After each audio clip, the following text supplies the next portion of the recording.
The phrase, "if you want peace, prepare for war," is not new. It has existed throughout history and is used by many politicians. We also truly prefer to strengthen our armed forces in every possible way, while remaining staunch, absolutely unwavering supporters of peace. These same reforms happened before World War II as well. General George Marshall and Secretary of War Henry Stimson did the same thing. And we won a world war because of it. As it happens, when he started the job, Chairman Kaine gave me a frame and a photo to hang in my office. A matching frame and photo hangs in his. It's a photo of Marshall and Stimson preparing for World War II. Those two leaders famously kept the door open between their offices for the entirety of the war. They worked together, civilian and uniform, every single day. Chairman Kaine and I do the same. There is no daylight between us. Our doors are always open.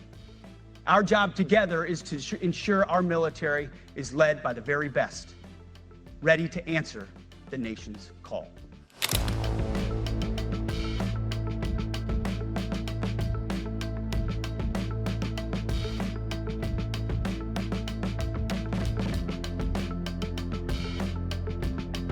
The phrase, "if you want peace, prepare for war," is not new. It has existed throughout history and is used by many politicians. We also truly prefer to strengthen our armed forces in every possible way, while remaining staunch, absolutely unwavering supporters of peace. And we remain indeed very open to resolving all of the outstanding issues, including the ongoing Ukrainian crisis, through diplomatic negotiations and political contacts. We are attacking and ending the walking on eggshells and zero-defect command culture.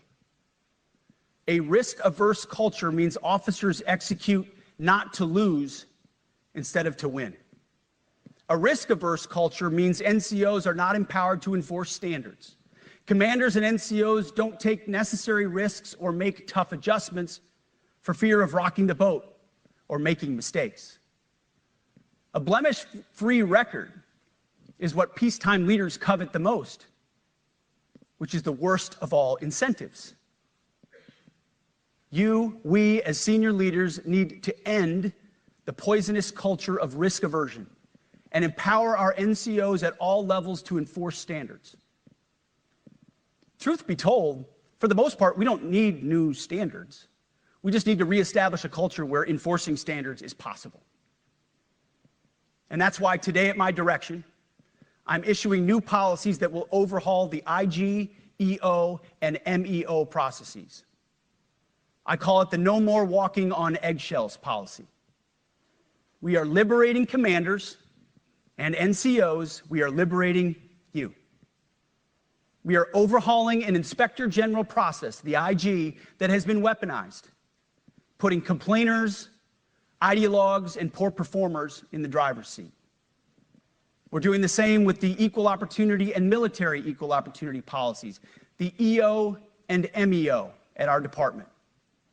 No more frivolous complaints, no more anonymous complaints, no more repeat complainants, no more smearing reputations, no more endless waiting, no more legal limbo, no more sidetracking careers, no more walking on eggshells. Of course, being a racist has been illegal in our formation since 1948. The same goes for sexual harassment. Both are wrong and illegal. Those kinds of infractions will be ruthlessly enforced.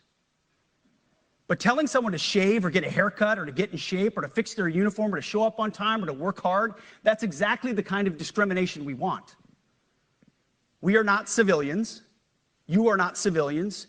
You are set apart for a distinct purpose. So we, as a department, need to stop acting and thinking like civilians and get back to basics and put the power back in the hands of commanders and NCOs. Commanders and NCOs who make life and death decisions. Commanders and NCOs who enforce standards and ensure readiness. Commanders and NCOs who, in this War Department, have to look in the mirror and have to pass the golden rule test. My kids, your kids, America's sons and daughters. So I urge you all here today and those watching, take this guidance and run with it. The core of this speech is the 10 directives we're announcing today. They were written for you, for Army leadership, for Navy leadership, for Marine Corps leadership, for Air Force leadership, Space Force leadership. These directives are designed to take the monkey off your back and put you, the leadership, back in the driver's seat. Move out with urgency because we have your back. I have your back. And the Commander-in-Chief has your back. And when we give you this guidance, we know mistakes will be made. It's the nature of leadership. But you should not pay for earnest mistakes for your entire career. And that's why today, at my direction, we're making changes to the retention of adverse information on personnel records that will allow leaders with forgivable, earnest, or minor infractions to not be encumbered by those infractions in perpetuity. People make honest mistakes, and our mistakes should not define an entire career. Otherwise, we only try not to make mistakes, and that's not the business we're in. We need risk takers and aggressive leaders and a culture that supports you. Fourth, at the War Department, promotions across the Joint Force will be based on one thing: merit. Colorblind, gender-neutral, merit-based. The entire promotion process, including evaluations of warfighting capabilities, is being thoroughly re-examined. We've already done a lot in this area, but more changes are coming soon. We'll promote top-performing officers and NCOs faster and get rid of poor performers more quickly. Evaluations, education, and field exercises will become real evaluations, not box checks, for every one of us at every level. These same reforms happened before World War II as well. General George Marshall and Secretary of War Henry Stimson did the same thing. And we won a world war because of it. As it happens, when he started the job, Chairman Kane gave me a frame and a photo to hang in my office. A matching frame and photo hangs in his. It's a photo of Marshall and Stimson preparing for World War II. Those two leaders famously kept the door open between their offices for the entirety of the war.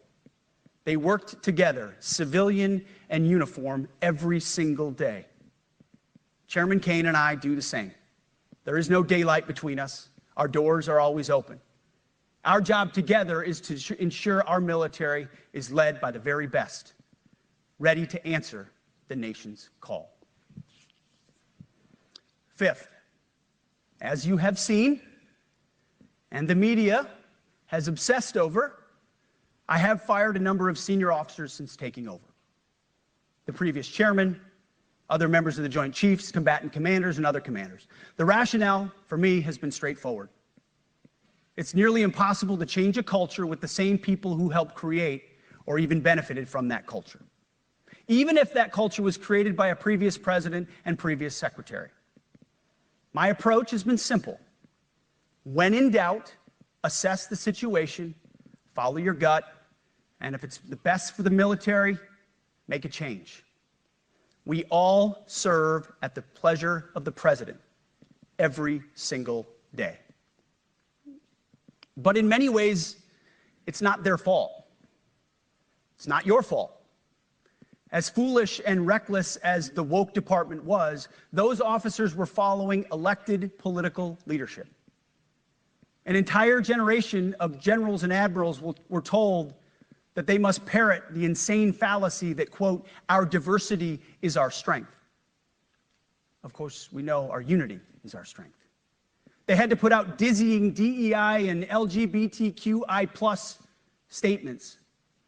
They were told females and males are the same thing, or that males who think they're females is totally normal. They were told that we need a green fleet and electric tanks. They were told to kick out Americans who refuse an emergency vaccine. They followed civilian policies set by foolish and reckless political leaders.